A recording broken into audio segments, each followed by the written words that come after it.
allegations of collusion that he said he had nothing to do with, and now it seems burned that through Michael the entire, Caputo and all others the family were right. savings. Absolutely. They were right all along. Now, we just, by the way, on the bottom of your screen, you see Air Force One there waiting at Palm Beach International Airport. The president will be heading back to the White House. We will certainly see. You've been there before, Dana, obviously, as to whether or not the president will take this opportunity to talk to reporters before boarding the plane or on Air Force One.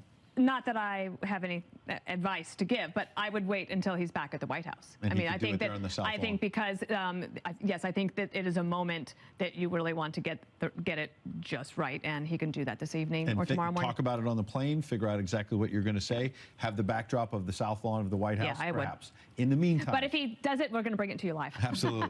In the meantime, we have this statement, a written statement about collusion going on for a long, long time. There have also been a lot of stories, people in the media taking shots at you personally and saying that your strategy as an attorney for the president was backfiring.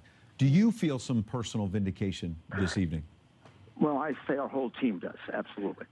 Nothing I did was just me. It was Jay and Jane and Marty.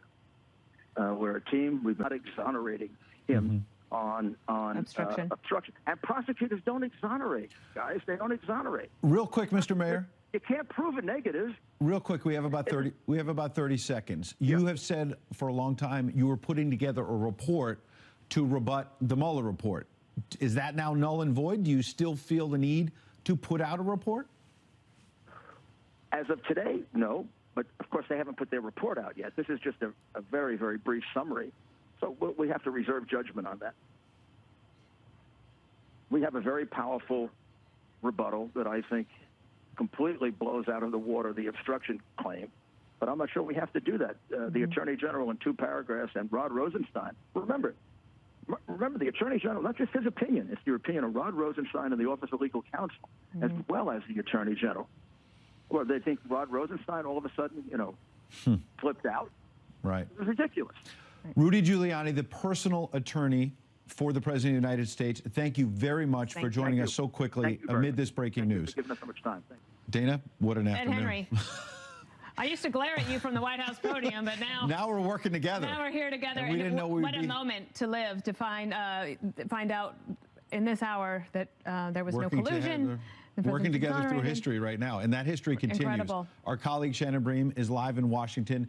Brett Baer will be back at 8 p.m. Eastern. Shannon Bream now in Washington with more Fox News special coverage. Thanks. But I suggested maybe the president would talk to reporters. You see that little... I told you, nobody listens to me anymore, and I think they're making a good decision. The president now expected to make some comments before flying back to Washington, of course. So. And someone who knows what it's like to be through difficult investigations, make it out through, deal with the politics of it. Karl Rove, of course, former White House Deputy Chief of Staff, of course, a Fox News contributor. Karl, thanks for joining us by phone. What are your initial thoughts of what Sarah Sanders is calling a total exoneration for the president? Well, I'm not certain I'd say it's total, but clearly on the issue of Trump. Because going back in history, of course, I was at the White House with you. I served as the spokesperson specifically for you in the Valerie Plame matter. And I wondered if you could just walk us back to what it was like, that at that moment when you found out that there was nothing more to it, that it was over, and that relief. Or were you relieved, or were you also, were you angry about having to go through all of it? Look, there were actually 2 moments.